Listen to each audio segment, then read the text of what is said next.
स्वराज सिर्फ चुनाव लड़ने का जरिया नहीं है।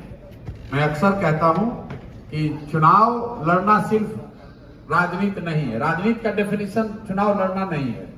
राजनीति का एक महत्वपूर्ण अंग है चुनाव लड़ना, वो भी जरूरी है, बहुत ताकत से लड़ा भी जाएगा, जीतने का प्रयास भी होगा, लेकिन राजनीति सिर्फ चुनाव नहीं है। आजादी से पहले हम लोग देश में जितने भी बड़े लीडर्स की बात करते हैं, ज्यादातर लीडर ऐसे हैं जो न कभी एमपी बने ना एमएलए बने। इसका मतलब ये नहीं है कि उन्होंने समाज को दिशा नहीं दी, इसका मतलब ये नहीं है कि उन्होंने लोगों की आवाज नहीं उठाई, इसका मतलब ये नहीं कि उन्होंने लड़ाई नहीं लड़ी। तो राजनीति सिर्फ एमएलए एमपी बनना नहीं है, राजनीति लोगों की आवाज बनना भी है। राजनीति जो दबा कुचला है उसके साथ खड़ा होना भी है, जो अन्याय कर रहा है, अन्याय जिसके साथ हो रहा है उसके साथ खड़े होने की बात है। तो जन स्वराज के लिए सब कुछ चुनाव नहीं है।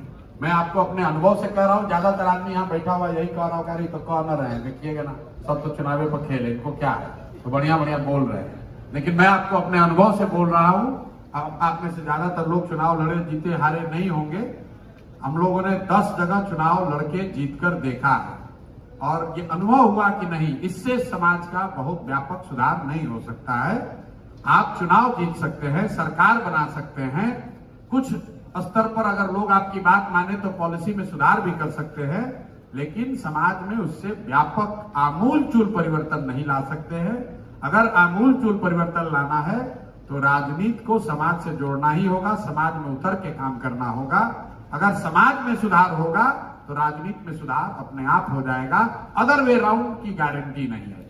राजनीति सुधर जाए तो समाज सुधरेगा, इसकी गारंटी नहीं है, लेकिन अगर समाज में सुधार होगा तो राजनीति, अच्छी राजनीति की जा सकती है। जन स्वराज उसी दिशा में प्रयास है।